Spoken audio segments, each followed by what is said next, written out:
Sharpologist.com. Hi, Mantic59 here. A while back I reviewed the Bevel shaving kit. The review generated a lot of interest, and one of the trends in the comments was that people wanted to try the individual elements instead of having to get the entire kit. Well, those folks may have their wish come true, because recently Bevel reached out to me to announce that they are introducing Bevel into Target department stores and Target.com in the US. So I want to show you the different elements of the Bevel kit and how to shave with it.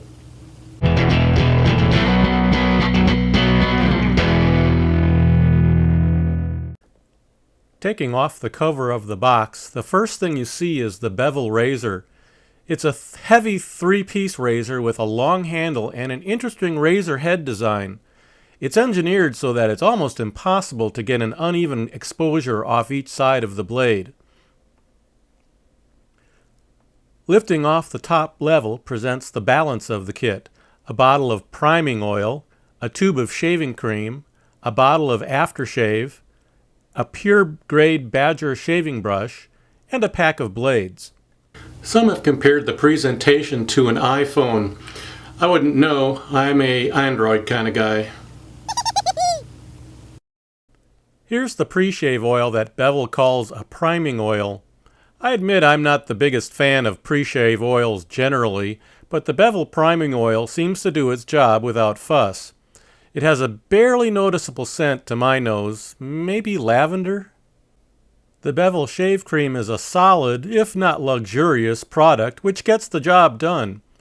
It works acceptably well by itself and performs a bit better in tandem with the priming oil. The shave cream does not have a scent that I can detect, with my admittedly poor sense of smell. The aftershave is pretty good, moisturizing without being greasy. Again, I detected no significant scent in the profile. The shaving brush is well made. It may not have the highest grade of Badger hair, but the performance is entirely acceptable. It's fairly stiff, but without all the scratchiness that some pure hair brushes can have. And someone on the manufacturing team was on the ball here. There wasn't any Badger funky smell right out of the box. The double-edged blades are unbranded, though I am told that they are German engineered. It might be my imagination, but they seem to be a little bit thinner than many other DE blades I have used. I have nothing to measure it though, so I can't really quantify that feeling. They work fine for me, although my standard recommendation and advice about trying a variety of blade brands still applies here. Blades seem to work differently for everyone.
So what about the shave?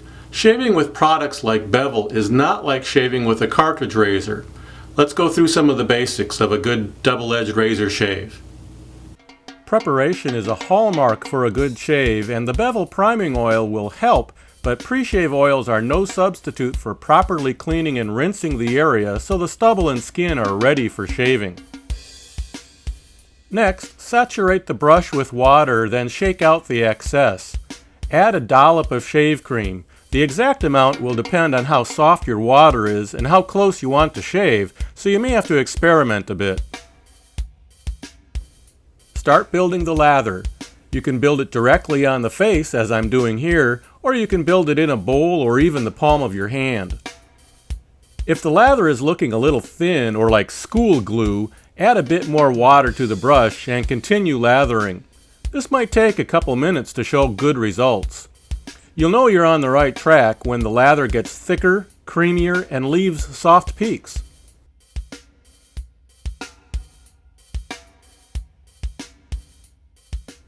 After the lather has built sufficiently, smooth it over with a painting motion for an even coverage.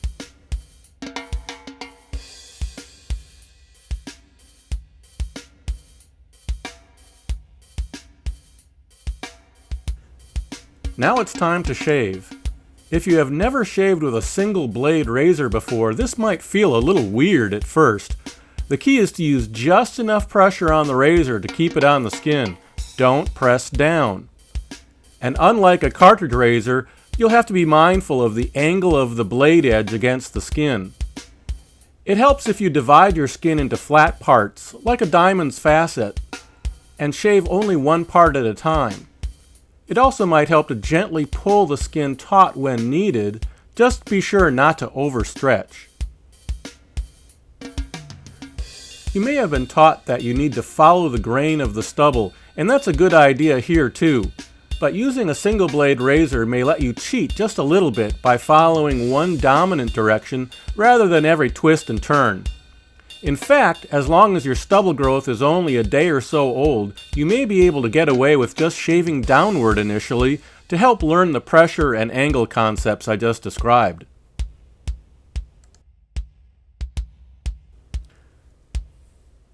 After you finish with those initial strokes, take a look to see if your stubble has been reduced sufficiently. If it has, you're finished with the shave. If you want to get a closer shave, re-lather and shave again from the opposite direction. To get that smooth as glass look, you may need to lather again and shave against the grain. However, some people, particularly those with very sensitive skin, or men with color with very curly hair, just can't pull that off, so proceed with caution.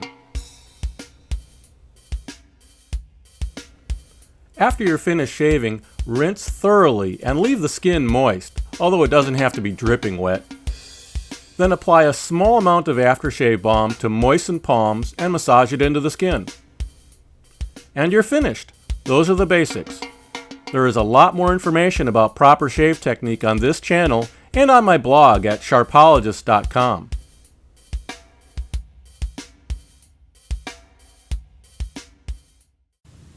Hi, my name is Mark, otherwise known as Mantic59, and my channel is all about what your father didn't teach you about shaving.